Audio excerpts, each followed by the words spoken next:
Hello, everyone, and welcome to the Fueled by Growth podcast, a podcast for purpose-driven female entrepreneurs.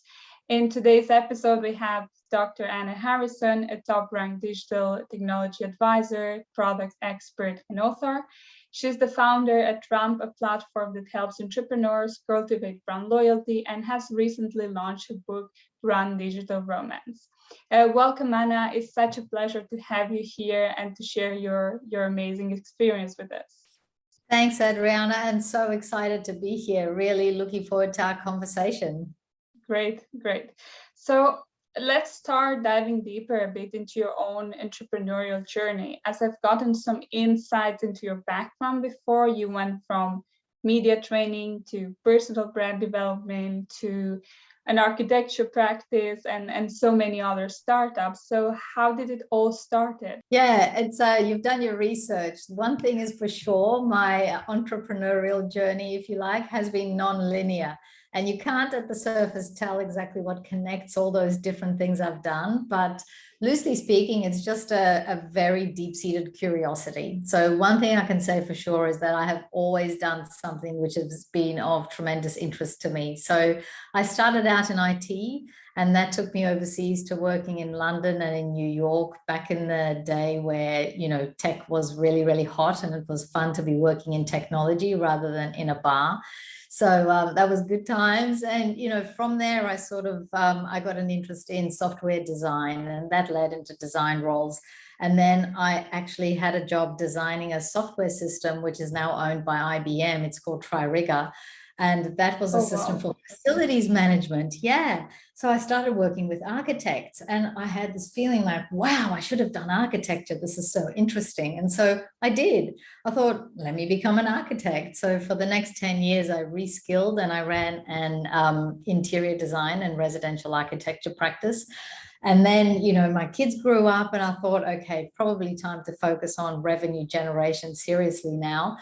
And so I went back, I did a PhD and full circle back into design, but in a technology and digital context. So it seems unrelated, but it's basically been a journey of following things that are of interest to me. And through that, going on to the next thing and the next thing. Yeah, that sounds amazing. So on this journey, are there any challenges that you had to overcome, and how did you manage to overcome? I think if you live long enough, there's no shortage of challenges. So given I've lived long enough, my list is very, very long. And, you overcome them.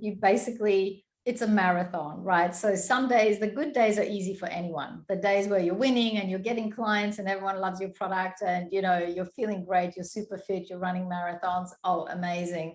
And the hard days, you just have to put one foot in front of the other. You've really got to focus and dig deep. And when at some phases in life, it's just knowing that you have kids who rely on you. At another phase in life, it's maybe a burning desire that you just have a strong feeling that what you're working on is really, really important to you. At other times, I don't know, you just curl up and cry in the corner. There's the full spectrum of days. So I think importantly, you've got to surround yourself with a small group of people who you trust.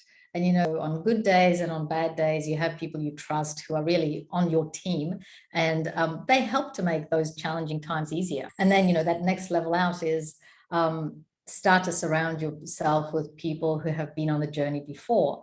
And, a podcast is a wonderful way of doing that. Effectively, it allows you the privilege of having a conversation with someone who you know personally, but they've been on the journey. They can share their experiences with you. And so, I hope your audience gets something out of this. I know I get a lot out of the podcasts I listen to. So we're all in this life together. And I think if you can give someone a hand or be helped by someone, that's a good day. Yeah, absolutely. That sounds amazing. So, and that's interesting because I was reading also some of your articles recently, and you mentioned about the courage to work with others to create solution to work problems, right? So I imagine that in that sense, collaboration has been an important aspect of, building your own business, but also improving other. Absolutely. I think, in general, if you look at the complexity of problems in the world right now, they're hard problems. So without collaboration, I don't think any one of us has the skills necessary to actually make a dent in solving these hard problems. So not only is work more rewarding and fun, like we are definitely social creatures, as the last couple of years has shown us, we desire to work and be with others. So through that, we fulfill ourselves, but also just looking at the pragmatics of it, problems are hard. You need, if I look at in the digital technology sort of space, which I'm working in now, you need amazing copywriting, you need great designers, you need UI, UX people, you need people who know web development, marketing, psychology, behavioral economics. No one knows the full spectrum of things on their own. So absolutely, collaboration is just key. Yeah, that's true. So as a successful and multiple times entrepreneur, how do you shift from one business to another? Because it's kind of hard to say, all right, this is where I start this business and then I start another one. Is there a process that you follow, or there are certain circumstances that allow you to do that, to make this shift? I think it's a little bit of both. I think, over time you develop your own process, but there's absolutely an element of luck and timing. And then coming back to the collaboration aspect, collaboration plays a big part in that. So, if you put interesting and curious people into a room, they will come up with an idea. And then creating a business from that idea, that's more where the process kicks in. Like, there are steps that you follow. There are no shortcuts. You've just got to, at the end of the day, merely sit down and do the work, acquire the customers. You can definitely fast track that over time as you become a little bit more strategic and get some tools, in your tool belt, so to speak. But yeah, it's a little bit of both. I think it's both curiosity and strategy. Do you have any tips in terms of like strategy or things that you can recognize that allow you to improve or even scale a business? Yeah, I probably have two things that I lean on myself pretty regularly.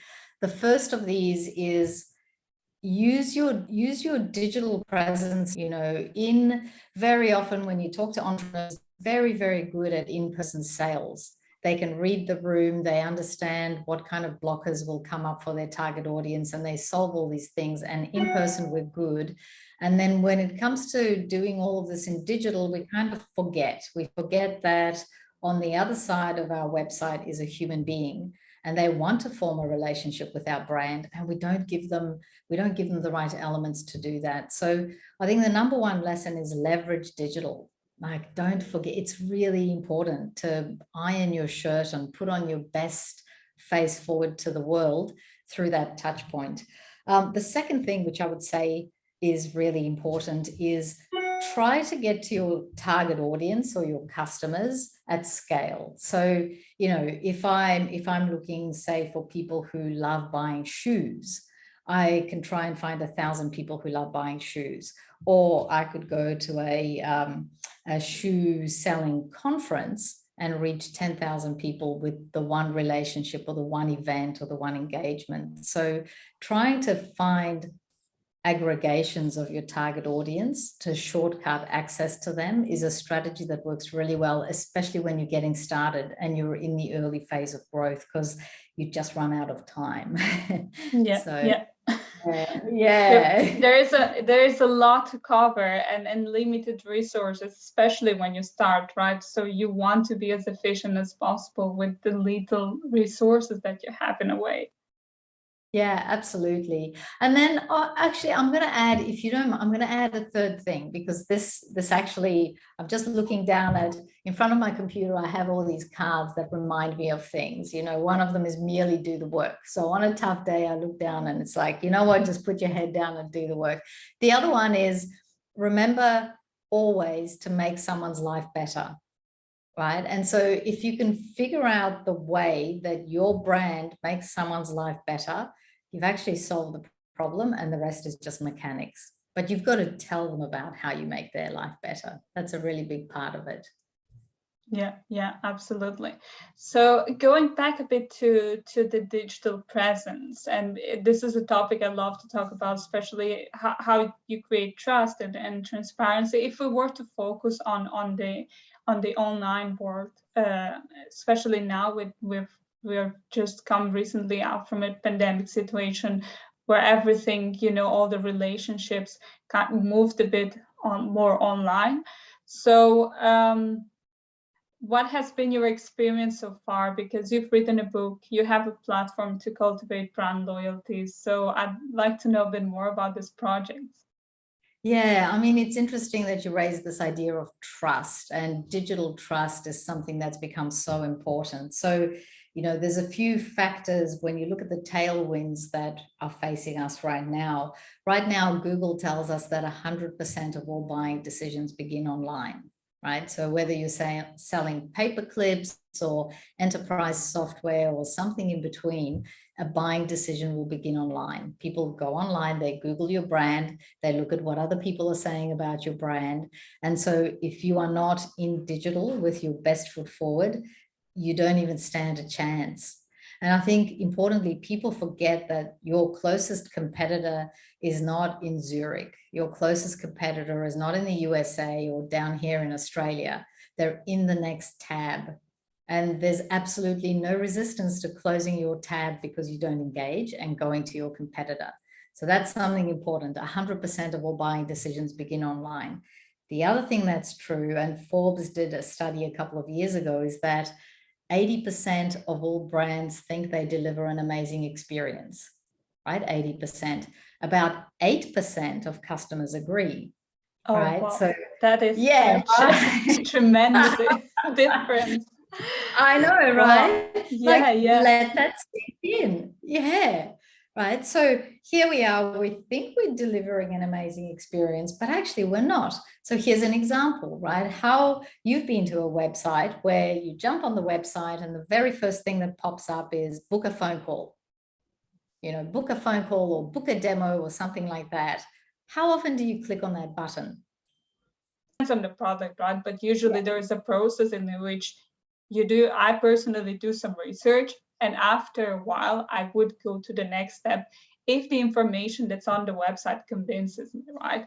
And I think that that's a process everyone goes through in a way, especially when you're about to buy something that's a bit maybe more expensive, or it's a bit more risky, or it impacts your lifestyle. Yeah, that's exactly right. And what you've described, your process that you go through, and you're right, that is the typical process, is exactly the cadence that we all go through when we build trust. So in this case, digital trust, because we're doing it online with a brand that we don't know. So first, we need to get to know the brand, right? Do they look good? Do they smell good? It's that first impression, just like when you meet a person for the very first time in real life. And then you want to get to know them a little bit more. In real life, you'd go out for coffee a few times and get to establish a friendship. And that's how we build trust in real life. And again, we forget all of this in digital. We forget that on the other side of the screen is a human being, and they form relationships in really predictable ways. And so imagine if you met someone for the first time, you go out on a lovely date, and they say to you, hey, let's get married and have kids. And you'd be like, freak. Yeah. Yeah. I don't think so. Hang on, And what's wrong with that? Exactly the same words 2 years down the track might be completely appropriate, but on a first date, they're not. And so we come back to digital and this idea that we're trying to establish trust, and leading with book a call is exactly the same as asking someone for marriage on the first date. No, first you've got to give me a chance to get to know you. So what's more appropriate? Maybe view a demo, maybe download some information, maybe play around with, a little widget here which calculates your return on investment.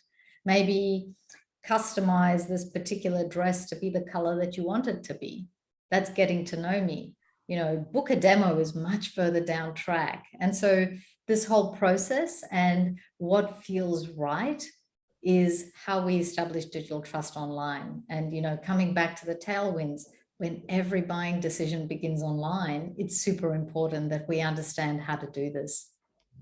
Yeah, absolutely. I mean, there are a couple of ideas like working in marketing. I can see them time and time again repeating this, book a demo immediately. So these are things that, even being in the field, it makes me think about, oh, maybe I should improve. Well, and here's motivation, right? So this is Yeah. where you come down to objective measures. Book a demo might get a 5% click rate. As soon as you change that to view a demo, you can raise the conversion rate to about 30 or 40%. That's huge. And if you put book a demo on the back of that button, so at the end of your demo video, if you then invite people to book a phone call, it's almost 100% conversion rate, because you've got to know someone. You've developed the relationship with your brand in the right order that we as human beings expect. So makes a big difference to conversion rates. Yeah. Absolutely. So so what are the elements that you would say are necessary to create trust, right? Because there are certain things that help, moving towards that conversion, then that, schedule a demo. So one of them is being like giving more information about a certain product. Are there any other elements that could help create the trust in our online presence? Yeah, for sure. So if you kind of switching over, if you have a flick through digital brand romance, in the middle there, I described the 6 steps. So loosely speaking, if you think of your customer journey, it consists of about 6 really emotional, really important emotional milestones that we go through in the process of building digital trust. So when someone is a stranger, they arrive at your website, the very first element that you have is first impression. So it's roughly 6 seconds or 10 seconds to form a really good first impression. That's all you've got.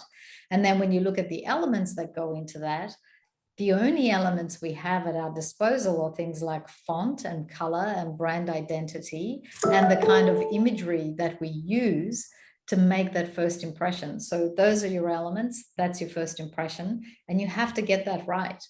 If you don't get that right, remember that your competitor is in the next tab, and people who leave your brand, almost 90% of them will never come back. So you get one shot, right? Yeah, so one then opportunity.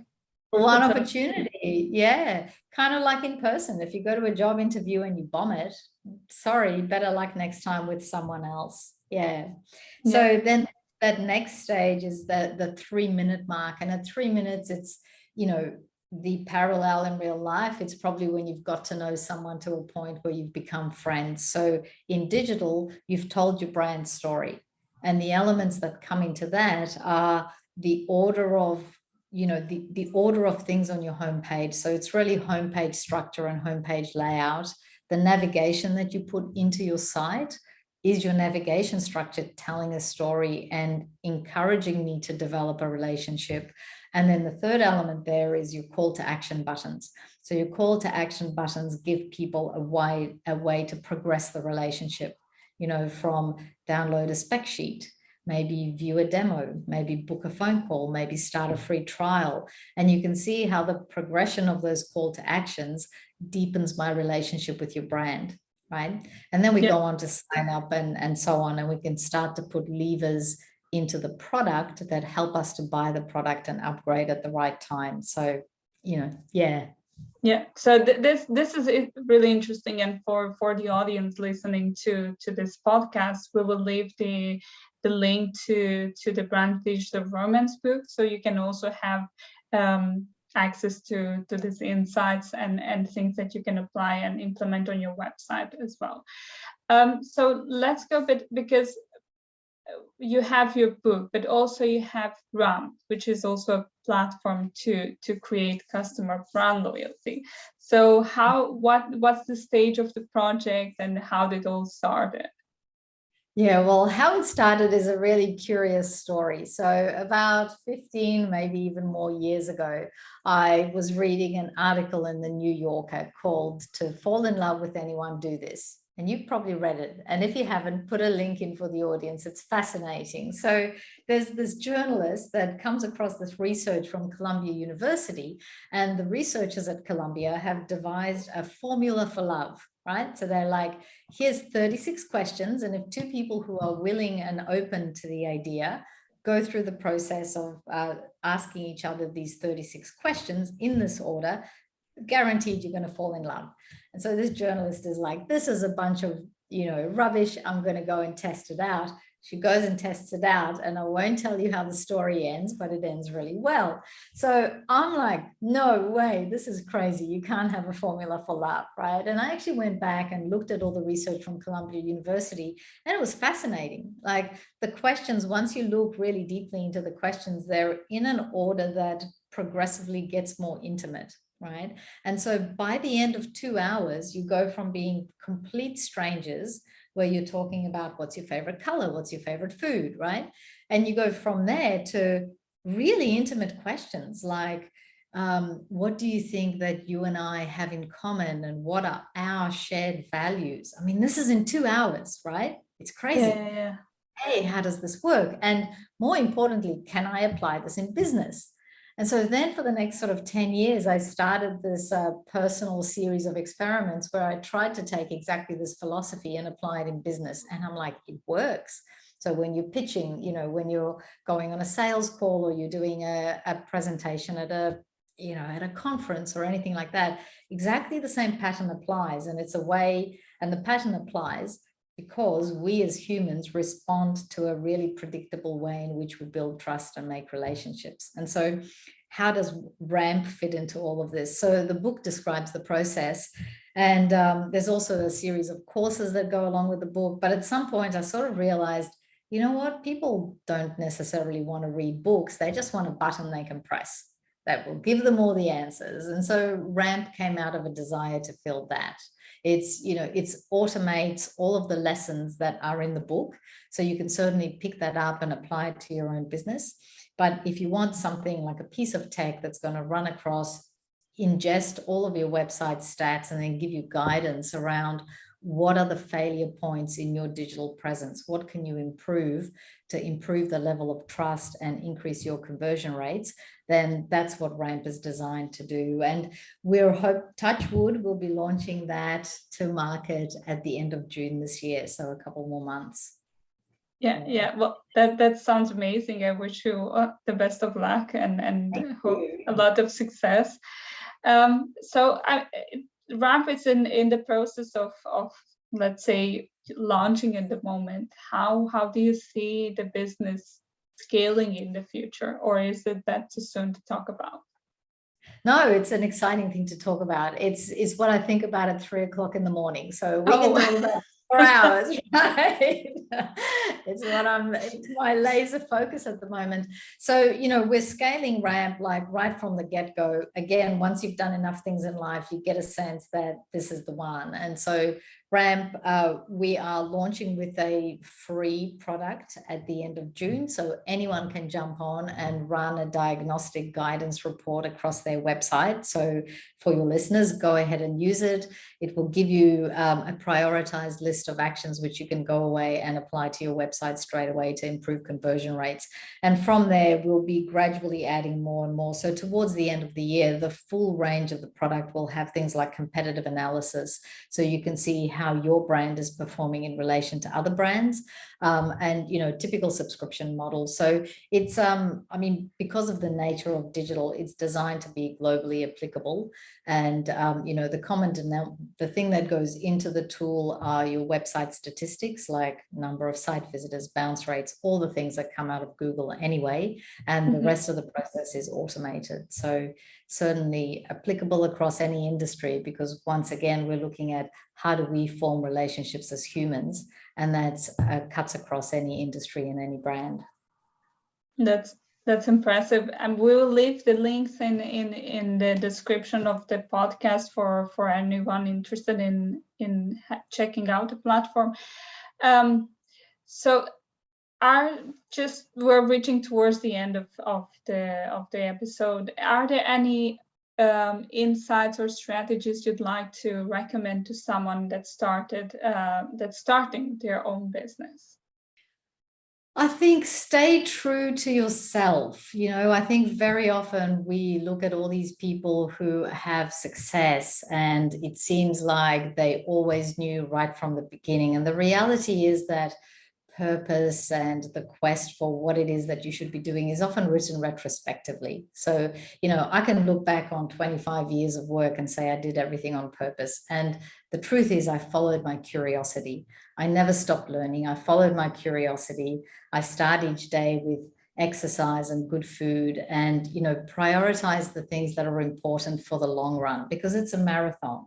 So do things that interest you, never stop learning, and really have a true focus on how do you make someone's life better.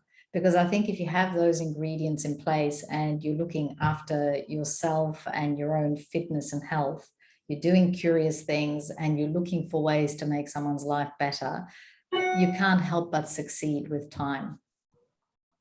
And have a lot of fun in the process. Life is short, have fun. Absolutely, absolutely. You will go through easier and tougher moments, but it's important to always enjoy the journey, I guess. Absolutely. Great. So thank you very much for sharing your experience. It has been such an amazing conversation, and I hope everyone else enjoys it as well.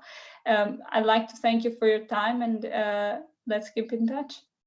Absolutely. Thanks, Adriana, and really appreciate the chat. Have a great day.